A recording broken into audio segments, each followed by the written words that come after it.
നമുക്ക് ഈ മുളക് കറി ഉണ്ടാക്കാൻ വേണ്ടിയിട്ട് ഞാനൊരു പാനിലേക്ക് 2 ടേബിൾ സ്പൂൺ വെളിച്ചെണ്ണ ഒഴിച്ചു കൊടുക്കുകയാണ്. വെളിച്ചെണ്ണ തന്നെ എടുക്കണം കേട്ടോ, എങ്കിൽ മാത്രമേ കറിക്ക് ടേസ്റ്റ് ഉണ്ടാവത്തുള്ളൂ.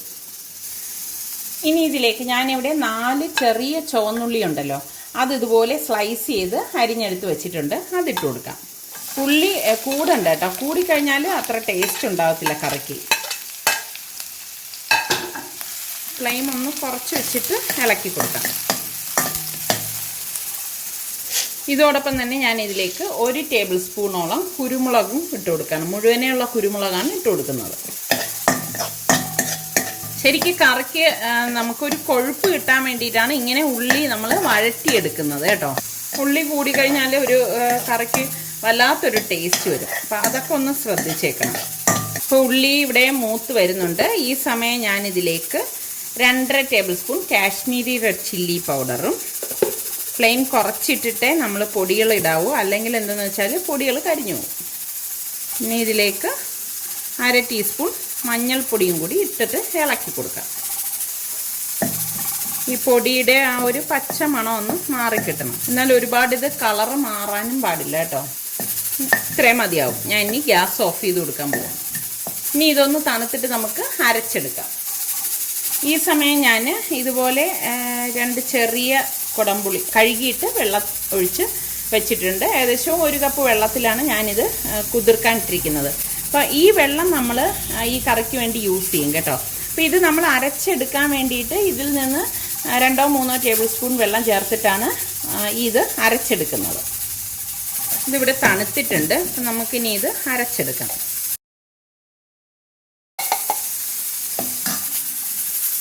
ഇതിൽ നിന്ന് കുറച്ച് വെള്ളം ഇതിലേക്ക് ഒഴിച്ചിട്ട് ഇത് മിക്സിയുടെ ജാറിലേക്ക് ഒഴിച്ചിട്ട് വേണം നമ്മളിത് അരച്ചെടുക്കാൻ.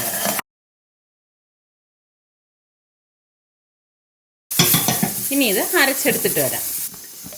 അപ്പം ഞാനിത് നന്നായിട്ട് അരച്ചെടുത്തിട്ടുണ്ട്. അപ്പം നമുക്കിനി ഇത് എങ്ങനെയാണ് തയ്യാറാക്കുന്നതെന്ന് നോക്കാം. ഞാനിവിടെ വേളാപ്പാര എന്ന് പറയുന്ന മീനാണ് കറി വെക്കാൻ പോകുന്നത്. അപ്പോൾ അതിൻ്റെ തലഭാഗവും കുറച്ച് ഈ മുള്ളിൻ്റെ ഭാഗവും പിന്നെ മാംസമൊക്കെ എടുത്തിട്ടാണ് ഞാനിത് കറി വെക്കുന്നത്. അപ്പം ഞാനിവിടെ ഏകദേശം ഒരു 1/2 കിലോ എടുത്തിട്ടുണ്ട്. അപ്പം ഞാൻ ഇത് വിസ്താരമായിട്ട് വയ്ക്കാൻ എളുപ്പത്തിന് ഞാനിത് ഉരുളിയിലാണ് തയ്യാറാക്കുന്നത്. ശരിക്കും മീൻ ചട്ടി വലുതുണ്ടെങ്കിൽ മീൻ ചട്ടിയിൽ തന്നെ തയ്യാറാക്കുന്നതാണ് മീൻ കറിക്ക് ടേസ്റ്റ് കൂടുതൽ. ഇതിപ്പം എനിക്ക് ക്യാമറയ്ക്ക് നിങ്ങളെ ഇത് കാണിച്ചു തരാൻ വേണം, അതുകൊണ്ടാണ് ഞാൻ ഇതുപോലെ പരന്ന ഒരു വിസ്താരമുള്ള അടി കട്ടിയുള്ള ഉരുളി എടുത്തിരിക്കുന്നത്. അപ്പോൾ ഇതിലേക്ക് ഞാൻ 2 ടേബിൾ സ്പൂൺ വെളിച്ചെണ്ണ ഒഴിച്ചു കൊടുക്കുകയാണ്. വെളിച്ചെണ്ണ തന്നെ വേണം കേട്ടോ, എങ്കിലേ ഈ കറിക്ക് ടേസ്റ്റ് ഉണ്ടാകത്തുള്ളൂ. എണ്ണ ചൂടായിട്ടുണ്ട്. ഇതിലേക്ക് ഞാൻ 1 ടീസ്പൂൺ ഉലുവയും 1 ടീസ്പൂൺ കടുകും കൂടി ഇട്ട് കൊടുക്കുകയാണ്. ഇതുപോലെ പൊട്ടി വരുമ്പോഴേക്ക് ഞാനിവിടെ 2 തണ്ട് കറിവേപ്പിലയും കൂടി ഇട്ട് കൊടുക്കുകയാണ്.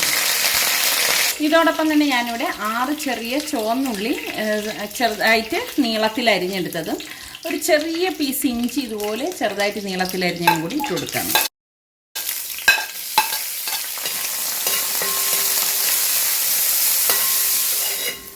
ഉള്ളിയും ഇഞ്ചിയൊക്കെ ഇവിടെ മൂത്ത് വരുന്നുണ്ട്. ഈ സമയത്ത് നമുക്ക് അരച്ച് വെച്ചിരിക്കുന്ന ആ മുളകിൻ്റെ കൂട്ട് ഇതിലേക്ക് ഇട്ട് കൊടുക്കാം.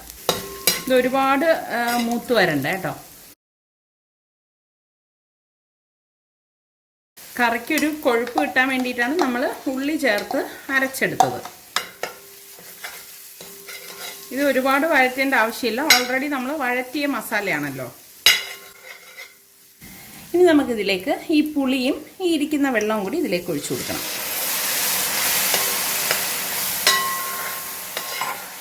ഞാൻ ഈ മിക്സിയുടെ ജാറിലേക്ക് കുറച്ച് വെള്ളം ഒഴിച്ചൊന്ന് ഇതിലേക്ക് ഒഴിക്കാൻ പോവാണ്.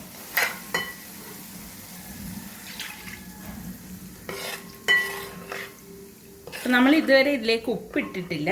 ഇനി പാകത്തിനുള്ള ഉപ്പിട്ട് കൊടുക്കാം.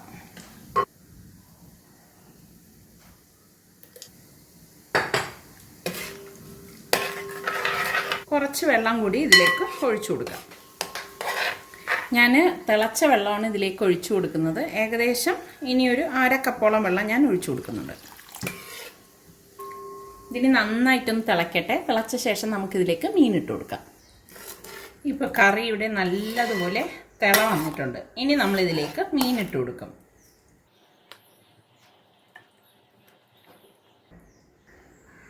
ഇവിടെ ഞാൻ മാത്രമേ മീനിൻ്റെ തലയും മുള്ളും ഒക്കെ കഴിക്കത്തുള്ളൂ. ഇവരാരും കഴിക്കത്തില്ല. കഷ്ണം മാത്രമേ കഴിക്കത്തുള്ളൂ ഇവരൊക്കെ. കണ്ടോ, ഇതുപോലെ പരത്തി ഇങ്ങനെ വെക്കാൻ വേണ്ടിയിട്ടാണ് ഞാൻ ഈ ഒരു ഉരുളി എടുത്തത് കറി വെക്കാനായിട്ട്. അപ്പോൾ എൻ്റെ കയ്യിലുള്ള മീൻ ചട്ടി ഇത്രയും വലിപ്പമുള്ളതില്ല. ഇനി നമ്മൾ സ്പൂണിട്ട് അങ്ങനെ ഇളക്കരുത് കേട്ടോ. ഇതിലേക്ക് ഞാൻ 2 തൊണ്ടമുളക് ഞെട്ടോടുകൂടി തന്നെ, കട്ട് ചെയ്യുന്നൊന്നുമില്ല, ഇട്ട് കൊടുക്കുകയാണ്. പിന്നെ കുറച്ച് കറിവേപ്പിലയും കൂടി ഇട്ട് കൊടുക്കും. ഇനി ഇത് മൂടി വെച്ചിട്ട് ഒരു 6-7 മിനിറ്റ് വേവിച്ചെടുക്കാം. ഇത് ഉരുളി ആയതുകൊണ്ട് തന്നെ പെട്ടെന്ന് വെന്ത് കിട്ടും കേട്ടോ.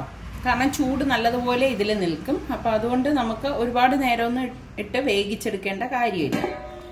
6-7 മിനിറ്റ് ആകുമ്പോഴേക്കും കറി റെഡിയാവും.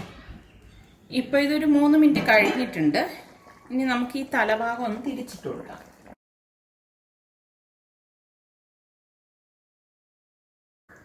കറി കുറച്ചൊന്ന് കുറുകണം കേട്ടോ. കഷ്ണങ്ങൾ പൊടിഞ്ഞു പോരുത്, അത് പ്രത്യേകം ഒന്ന് ശ്രദ്ധിച്ചേക്കണം. വീണ്ടും അടച്ചു വെച്ച് വേവിച്ചെടുക്കാം. ഇതിപ്പോൾ ഇവിടെ ഒരു 7 മിനിറ്റ് കഴിഞ്ഞിട്ടുണ്ട്. ഞാൻ ഇതിൻ്റെ അടപ്പൊന്ന് മാറ്റി നോക്കാം. നല്ല കുടംപുളിയുടെയും ഒക്കെ ആയിട്ട് നല്ല ഒരു മണം വരികയാണ്. കണ്ടോ, കറക്റ്റ് പരുവാണ്. അപ്പം ഞാൻ ഇനി ഇത് ഗ്യാസ് ഓഫ് ചെയ്യുകയാണ്. മീനെല്ലാം ഇവിടെ പാകത്തിന് വെന്ത് വന്നിട്ടുണ്ട്.